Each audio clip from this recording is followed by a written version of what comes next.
आज Doubtnut app download करें। Doubtnut पर अपने सभी गणित, रसायन विज्ञान, भौतिक विज्ञान और जीव विज्ञान के डाउट्स का करो सफाया। बस प्रश्न की फोटो खींचो, एक ही प्रश्न को क्रॉप करो और तुरंत वीडियो सोल्यूशन पाओ। अभी डाउनलोड करें। इस प्रश्न में हमसे कहा गया कि विस्पंद किसे कहते हैं।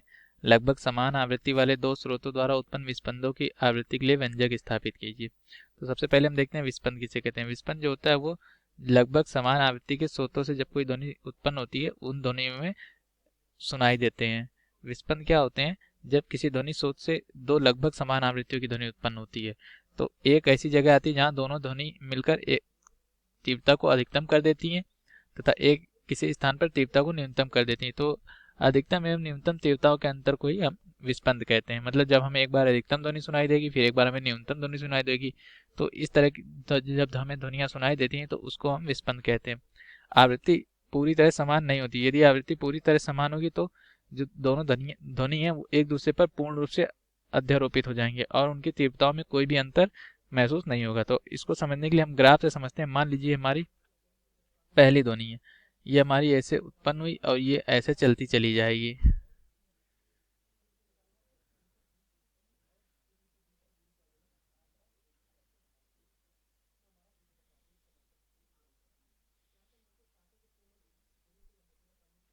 और फिर हम इसी आवृत्ति की, इसके लगभग आवृत्ति की और इसी आयाम की दूसरी ध्वनि उत्पन्न करते हैं।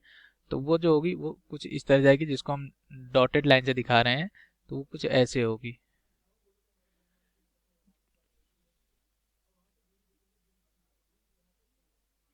जैसे जैसे टाइम आगे बढ़ेगा ये जो ध्वनि है इससे दूर जाती चली जाएगी, क्योंकि इनकी आवृत्तियां समान पूरी रूप से समान नहीं है, इसीलिए इस पर पूरी तरह से जैसे जैसे टाइम जाएगा वैसे वैसे ये इससे दूर जाती चली जाएंगी। अब एक समय ऐसा आएगा जहाँ ये दोनों ध्वनि मिलेंगी तो इनका जो है आवृत्ति न्यूनतम हो जाएगी। इस जगह पे देखिए यहाँ पे दोनों मिलने, इसको हम यहाँ पर देखिए, यहाँ पर जो मिल रही है यहाँ पर आवृत्ति अधिकतम है दोनों के मिलने से बिंदु एक पर, और यहाँ जब मिल रही है तो यहाँ पर जो आवृत्ति वो न्यूनतम है। इधर हमारा एक्स अक्ष में समय रहता है और यहाँ पर ध्वनि की तीव्रता रहती है। तो इसका यदि हम परिणामी खींचें तो वो जो परिणामी आएगा वो हमें विस्पंद को दिखाएगा, जो हमें विस्पंद सुनाई देंगे। जैसे हमें इन दोनों ध्वनि की तरंगों का परिणामी खींचना है कि इसका परिणामी हमें कैसे दिखाई देगा। तो इसका परिणामी क्या होगा? इसका परिणामी कुछ इस तरह होगा।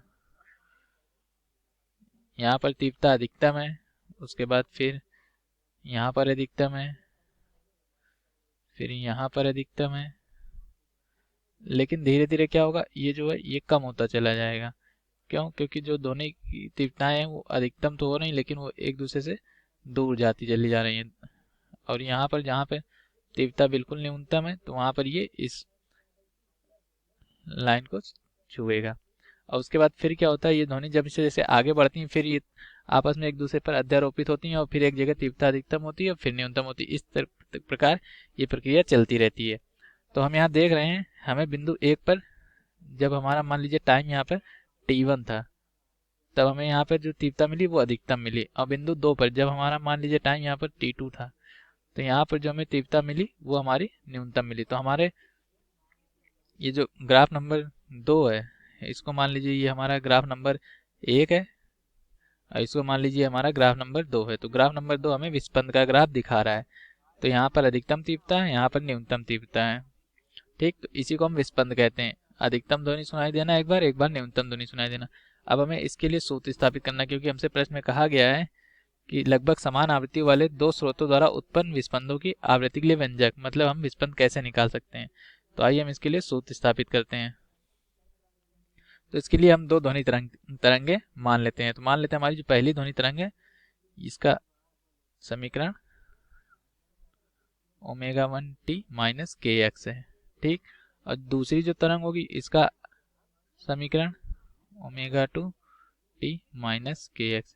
दोनों ध्वनि तरंगों के आयाम समान होने चाहिए, क्योंकि अगर आयाम समान नहीं रहेंगे तो एक, इसको हम ग्राफ से समझ सकते हैं, यदि आयाम समान नहीं रहेंगे तो एक ग्राफ ऊपर बहुत चला जाएगा, एक बहुत नीचे रह जाएगा, तो हमें विस्पंद सुनाई नहीं देगा। आयाम पूरी तरह समान होने चाहिए और आवृत्ति लगभग समान होनी चाहिए। तो हम यहाँ पे मान लेते हैं कि हमारा जो ω1 है वो ω2 से बड़ा है। और जब दोनों ध्वनि तरंगे किसी एक ही स्थान से शुरू हो रही है तो वहां पर हमारा x 0 होगा। ठीक, तो अब हम इसको इसमें रखते हैं।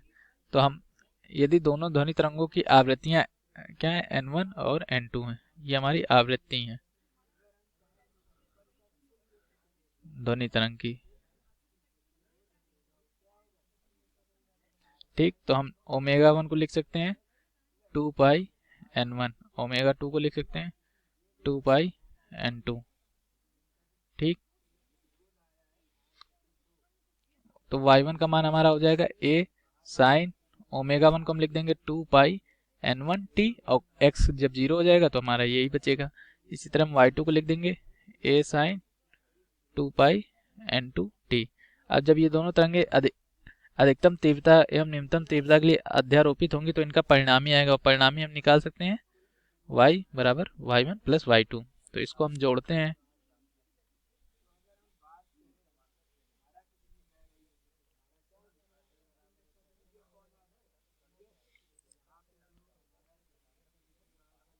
तो ये sine C plus sine D के सूत्र से हम इसको जोड़ेंगे तो हमारा जो इसको पूरा हल करने पे जो हमारा उत्तर आएगा वो आएगा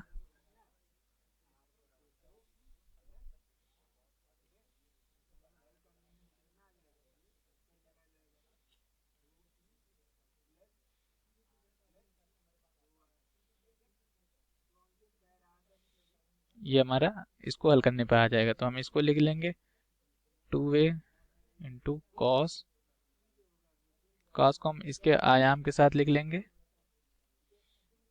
और साइन को इधर लिख देंगे।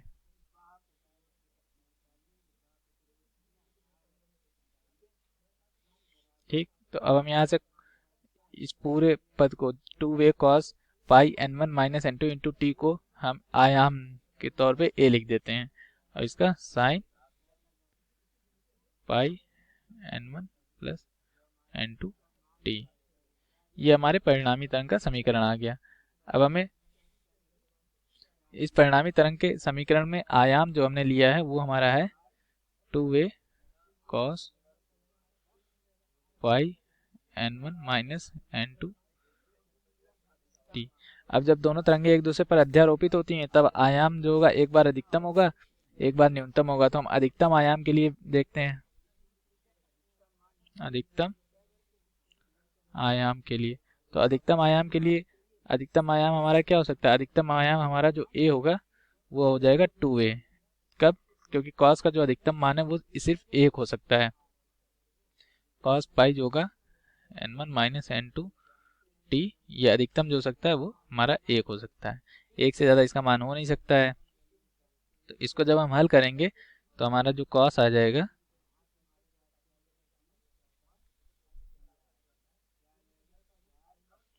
cos kx, k पाई, kx नहीं k पाई आएगा। तो इसको हम और हल करेंगे तो हमारा जो यहाँ से आएगा पाई n1 minus n2 T k पाई, ये पाई आएगा।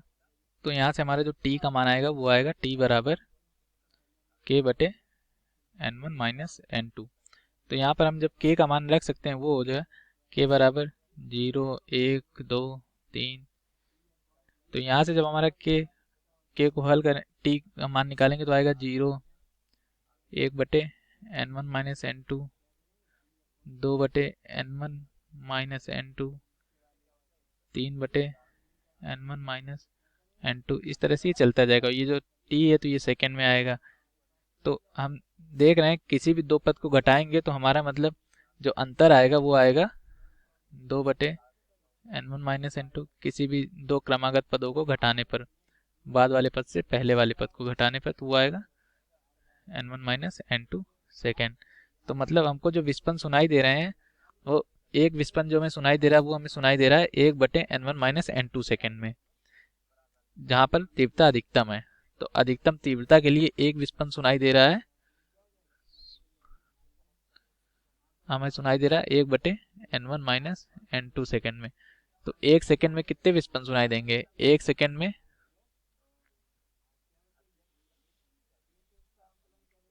विस्पन ये हमें सुनाई देंगे n1 माइनस n2। ये हमें 1 सेकंड में n1 माइनस n2 विस्पंद सुनाई देंगे। तो ये इसका सूत्र है। ये अधिकतम तीव्रता के लिए हमने सिद्ध किया और हमारा जो सूत्र है वो इतना आया, 1 सेकंड में हमें n1 माइनस n2 विस्पंद सुनाई देंगे। यदि हम न्यूनतम तीव्रता के लिए सिद्ध करना चाहें तो भी हम सिद्ध कर सकते हैं। उसके लिए हम यहाँ पे लिखते हैं न्यूनतम तीव्रता के लिए जो हमारा आयाम था, परिणामी आयाम तरंगों का, वो क्या था, a बराबर 2a cos पाई n1 माइनस n2 t। तो cos का न्यूनतम मान जो होता है वो 0 होता है, तो आयाम जो हमारा होगा वो 0 हो जाएगा। तो इसके लिए क्या होना चाहिए, cos pi n1 minus n2 t cos k pi by 2। तो यहाँ से जब हम t का मान निकालेंगे तो वो हमारा आएगा 1/2 k/2 n1 माइनस n2। लेकिन यहाँ पर जब हम k का मान रखते हैं वो हम विषम रखते हैं, तो जो हमारा t आएगा वो आएगा 1/2 n1 minus n2, 3/2 n1 minus n2, 5/2 n1 minus n2, इस तरह से आएगा। तो अब हम क्या करते हैं, जब हम इनका अंतर निकालेंगे तो क्या आएगा, किसी भी दो पदों का, तो 3/2 n1 minus n2 minus 1/2 minus n2। तो ये हमारा जो उत्तर आएगा वो आएगा सेकेंड। तो हम यहाँ से भी देख सकते हैं कि न्यूनतम तीव्रता के लिए भी हमारा एक विस्पंद जो शून्यम समय है वो कितना है, स्पंद के लिए जो समय है वो हमारा 1/n1 माइनस n2 सेकेंड। तो 1 सेकेंड में जो हमारा विस्पंद सुनाई देगा वो कितना होगा,